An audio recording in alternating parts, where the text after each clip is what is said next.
Good evening, and welcome again to Public Perspective.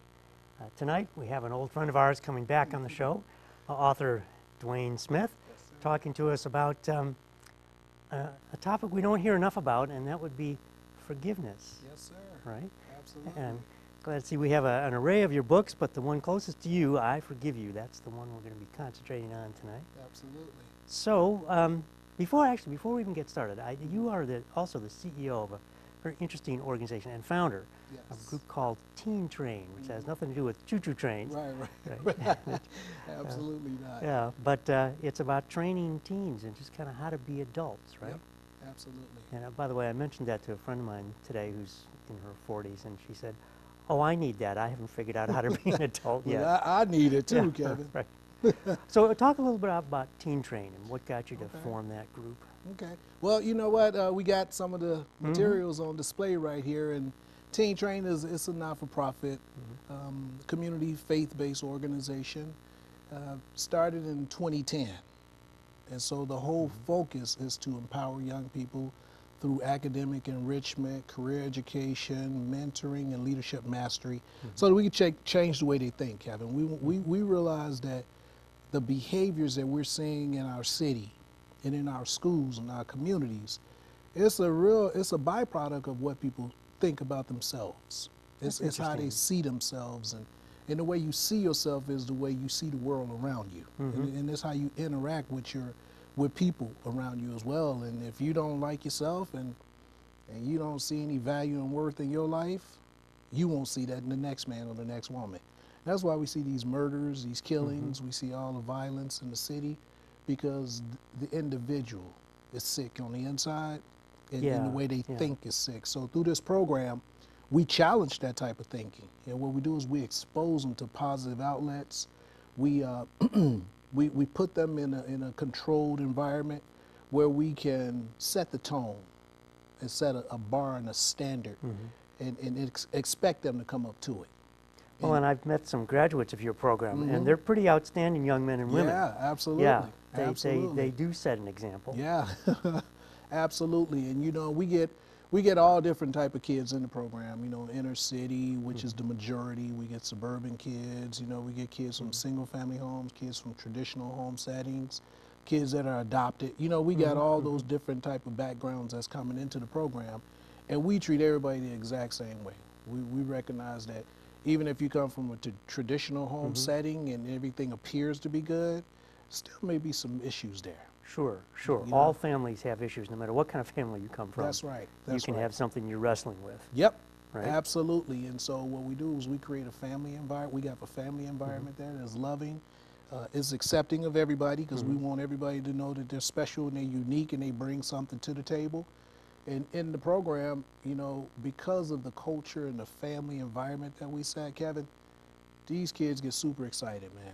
And then the whole thing about, you know, wanting them to achieve success, they don't necessarily care about what you're talking about until they know you care about them. Yeah, Yeah, sure. And so that's something that we are very intentional about in Teen Train, is making sure that we love on these kids. We're an extension of the home. And so we partner with the home, and we make sure that the families are a part of what we're doing. And we got summer programs that we do. We have a leadership academy. We do a lot of cool stuff. So how do you get the families in? Because, I mean, I can envision a situation where you're talking to a young teenager and you're realizing there's some issue with the family. And most families, you know, anybody can be defensive, like, well, what do you mean I got a problem in my family? Right, well, who are you to tell me that? Right, oh yeah. Right, so I'm sure you run into stuff like that, right? Yeah, we do, but see, we come, the way we enter in is really a safe type setup, because what we do is we have our leadership conferences. We have a conference, and the conference is a family conference. So we get everybody to come out. We do workshops. We got something for the parents. We got something for the youth, and then we got something for the youth and the families together. And in that environment and that experience, they drop the walls. Okay. And so that's how we begin to make those connections that way, because people are they're feeling real good behind that experience. And what we do is we do an invitation to say, listen, this is who we are, this is what we offer, and this is what we love to do for you. And they take it and they run with it. It's an application process for which the students can't fill out an application without parental signature. Right. Because they're not parents, they're not Right. adults, even though they Right. may think they are.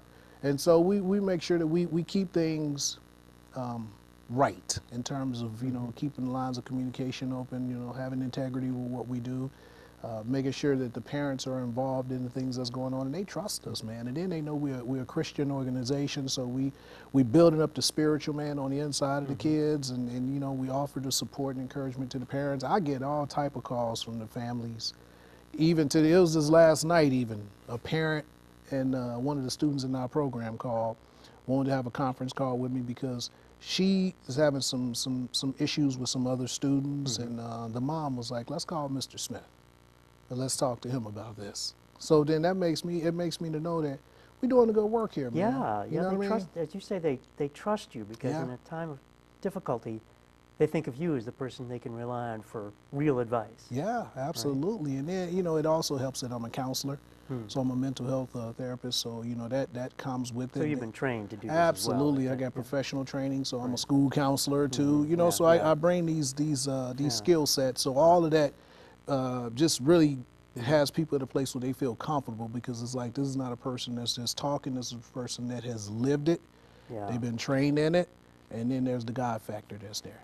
Well, and that's a good segue because in your book, I Forgive You, your most recent book, you talk a lot about your own personal experiences. Yes, sir. And when you say you've lived it, I got that message clearly from reading that book. In fact, Yeah. as I mentioned earlier, I found that the most interesting part of the book Yeah. was your own experiences and what that meant to you and how you got through them. And they were difficult. You know, Oh, you yeah. started from a tough spot. Yeah. So talk a little bit about that, because you were an angry young man yourself. Absolutely. You know, Kevin, it's funny because, you know, unforgiveness, it could go undetected. You know, you have these feelings based on experiences in life, and you know, people sometimes tend to think that you can begin to get up into unforgiveness because of what was done to you. But contrary to popular belief, you can get into unforgiveness about what was not done to you as well. And so that was more so my story, because my parents passed away when I was a little kid. Right. And so I felt cheated in life. I felt got the short end of the stick. And so, man, I began to lash out. Even though clearly it wasn't their fault, they didn't Right. choose to die Right. early, right? Exactly. But yet you had that sense that you'd been wronged. Oh, yeah, absolutely. So I was angry with God. I was angry with everybody around me. So it was a situation where it was like, you know, my mom and dad is gone, so that the trust is not there for other people, because it was not something that was nurtured. And so now I'm feeling like, okay, you're not my dad, so what you talking to me for? You know what I mean? Yeah. And then the other Yeah. piece was this. I developed like an attachment disorder, and I had some separation anxiety going on with me because, you know, my parents passed away when I was little. Right. And then in my mind, it was like, my defense was, I'm not about to allow anybody else to get close to me, Oh, because they because go they away. are going away too. Right. So I was self-sabotaging relationships, and you know, and that was the way I was responding. And really what it was the hurt. Sure. Yeah. And it's interesting you mentioned that, because I have heard in many cases about pain masquerades as anger, Yes, sir. right? Yep. And so what people see on the outside is the anger. but Right. it's really pain It's really pain, Kevin. that's being expressed. That's right. It's good you said that, man, because anger is secondary. You know, people, if I kick you, Yeah. you know what I mean? That's painful. It's but- painful. So, you know, you know, the first thing you're going to feel is not anger. You're right. You're going to feel pain Right. from the kick. And then you're going to get angry because now your mind is telling you, this dude has kicked me. He didn't apologize. Right, He's right. trying to hurt me. Right. Let me respond. Right. And so that's exactly how it kind of works out, man. So, you know, people saw all this anger in this young black kid on the west side of Chicago, not caring about nothing, not caring about nobody.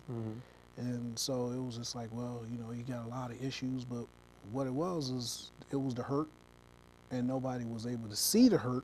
Right. And you weren't expressing it because Not at all. No, because Not at all. you can't show hurt. No, then not you're at weak. all. That's right. Right. Oh, yeah, absolutely, man. And Right. I was told that too growing up as a kid, that, you know, men don't show emotions, and Right. you know, that's a sign of weakness. So Right. all of that was kind of going on, man. Sure. And here you are, a little guy trying to Trying to figure it all process out. this, you know what I mean, and respond, and still maybe one day be somebody of significance, you know. Right, right.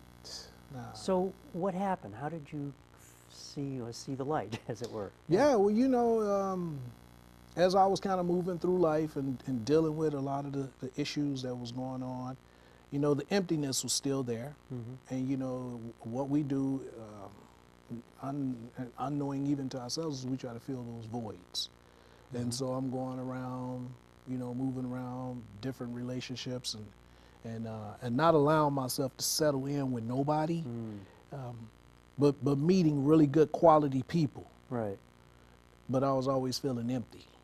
But I would think also that masquerades as control. Oh, Right? absolutely. I'm in control, and That's I'm right. not going to let this get close because I'm in charge here, and you're not going to hurt me. That's right. Because I'm in charge. Because I'm in charge. That's Right. right. So all of that's going on with you. And then you don't even realize it. It's just, that's your schema. That's what you planned out. You know what I mean? You plan this out. And so when I was in college, Kevin, that's when it really kind of culminated, because it was just like, you know, you're down there, you're a college student, you're having a good time. Right. You know, you could literally be beside somebody and still be lonely. You know, standing right beside somebody that cares about you, you care about them, and still feel empty. You know, no sense of value, and all the while I'm still, you know, carrying this anger still, because I had a little short temper, you know, and then one day I was just some of my friends in school would say to me, you know, Dwayne, you're a super nice guy, man, but you need to kind of calm down a little bit. You need to You got an edge. You yeah, got to shave man, down a you little need to bit here. yeah, bro, you need to kind of you know, take a look at some of this stuff, man. You're a good guy. You want to help people, but you know, you really need to learn how to be loved. You need to open yourself up to love. You need to trust love. You know what I'm just like, man, get out of here. I don't want to hear that crap. You know what I mean? Yeah. But you know, I began to get into a real quiet place, and then I started to hear the Lord. He was dealing with me. He was dealing with my heart. And then one day, I was invited to church. We had First Baptist. What was it? It was University Baptist. That was the name of the school, the church. That was right on Eastern's campus. And I was invited. And, you know, I didn't go right away, Kevin. I was like, man, get out of here, because I was just at the club and was trying to find the next one, you know, on Sunday morning. But I decided, let me go. Let me go. Because the people that were asking me to go were people who were good to me. They were my buddies, you know, good friends, close friends to me. And obviously they cared. So I said, well, let me go, because I told them I'm going to come. And I tell you, man, I went there. That was transformational, man. I went there. The first time. Very first time. I went there. It was like the preacher was talking to me, telling my whole story. And I tell you, man, it was like bricks hit me. Pow, pow, pow. And it was like every time I got hit with the word, it was like knocking off weights, emotional weights. You know what I mean? And then I just gave my life to the Lord, man. And it's been good ever since. And so, talk about how you forgave. Like, so, who did you forgive first? The first person I had to forgive, man, was myself. Because, you know, it's interesting, and even as I go into this, it's three characters that I really actually four. It's four characters that I focused on in this book. Talked about Jesus, okay? Talked about the Apostle Paul, talked about Joseph, and I talked about myself. Now, Jesus had to forgive the world. Right, well, he was sent here to do that. He was sent here to do that, right. Paul had to forgive himself, because all the things that he did before he came to know. Because for those who don't know the Christian story, he had started out as a persecutor. There you go. And became, in fact, a believer. That's right. And a missionary. A missionary. That's right. That's right. Absolutely. Right. Absolutely. And then Joseph had to forgive his family. Because he'd been sold into slavery by his There family. you go. Right. There you go, man. And he was like the father's pick. And so, you know, and I can understand the position of the brothers too. It's like, man, hold up, how this dude getting the coat with all the colors, and you know what I mean? Why is it that he's getting all this preferential treatment, but it was something special about him? And but he had to forgive his brothers because of the call that was on his life and the assignment. You know, Paul had to forgive himself in order to walk into the freedom that he was called to live so that he can free other people. And of course, Jesus had to forgive the world so that we can come to know God and have a relationship with him. And so all that comes even to myself. Well, I had to forgive myself. I had to forgive my parents. And, you know, they obviously, at the time, my parents were no longer in the earth. Right. And, you know, and God helped me to understand, Kevin, that you could forgive people that are not here. And the reason he helped me to understand that, and that's the truth, is because forgiveness is not about them. And that's, I think, the key message. It's about you. It's always personal. You know what I mean? Because if you don't forgive, then you become ensnared and you're stuck.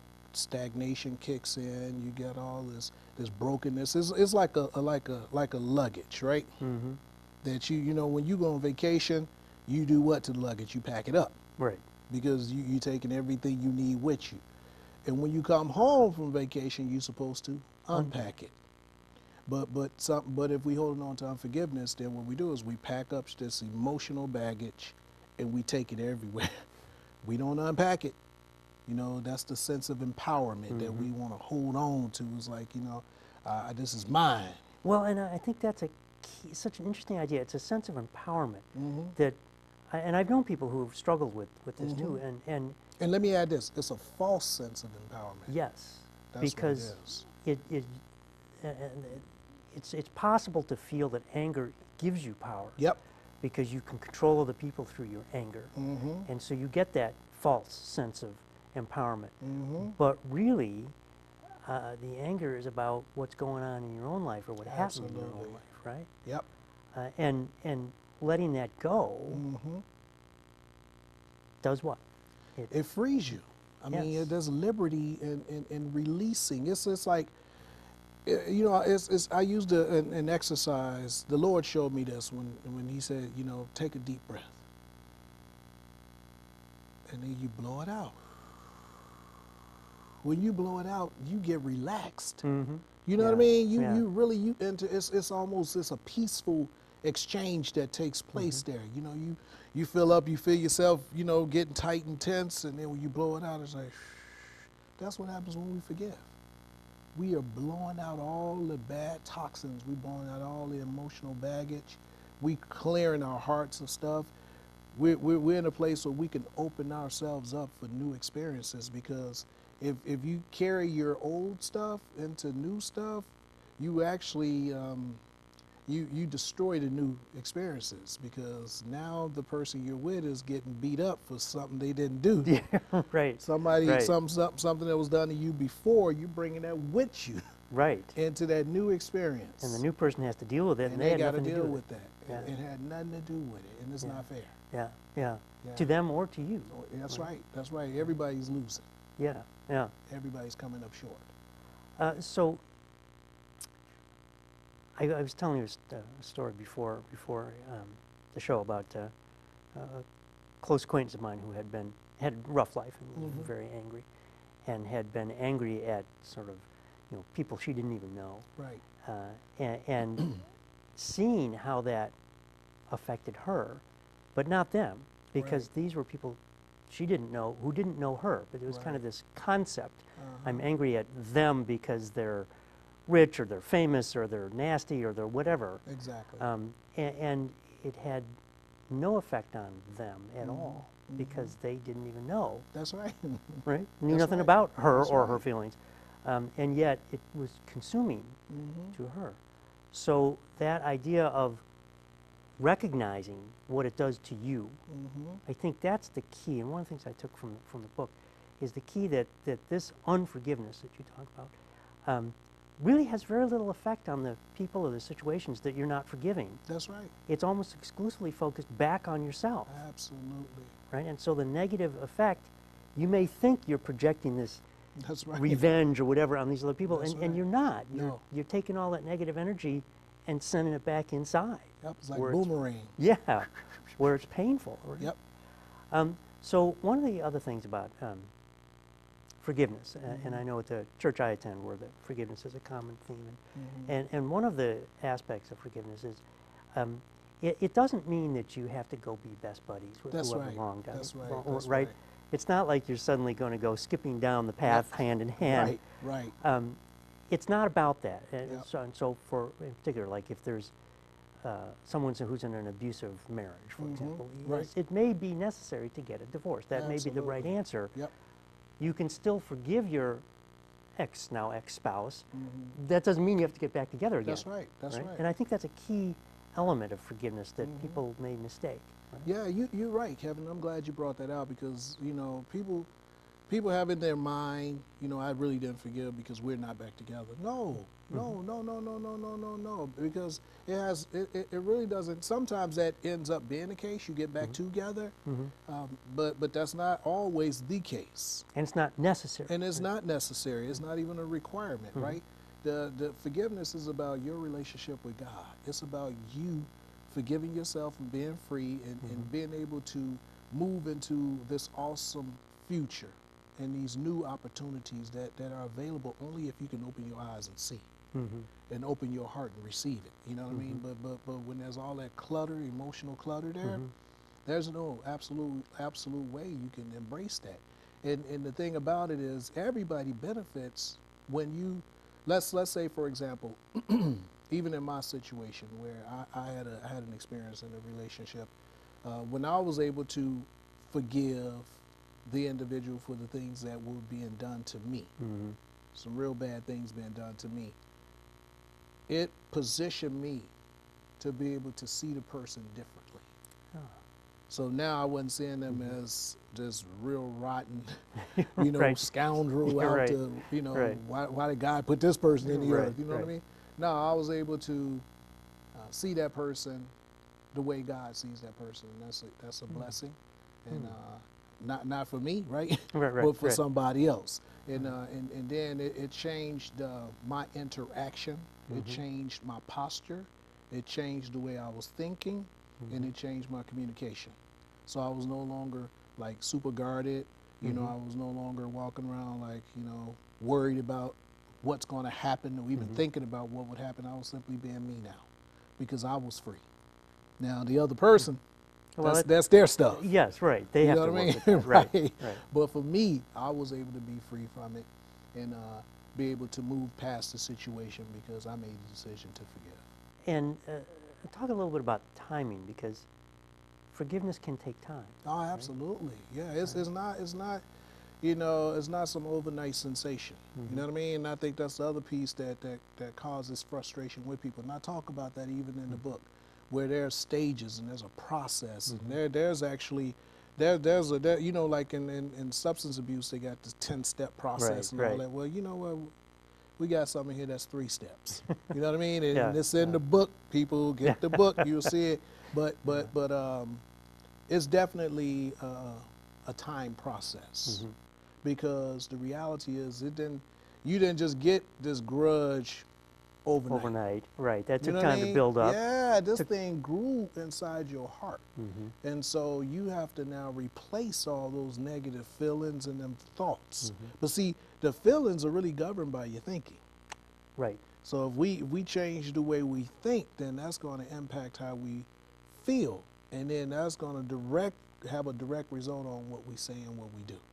And that's a part of the forgiveness process, and that takes time. It's really it's cognitive restructuring. So it's like you really taking some time to work this thing out, and you being patient with the process. And every time you begin to have these feelings again, because the feelings can come again. Oh, right? yes. They don't just go away. They don't just go away. They can pop back up again, but then how do you arrest it? You come right back with those positive thoughts. You know what I mean? It's like, you know what? You know, I forgive them. Well, there's a phrase I heard years ago: thoughts become things. Yes. So think about what you think about. That's right. That's right. So be aware of how you think. Absolutely. You got to. You absolutely have to. And see, and that's where all of it takes place, right here in your mind, right? I mean, you felt it. When somebody do you wrong, you feel it. You know, it's an emotional star, right? But those feelings can come and go.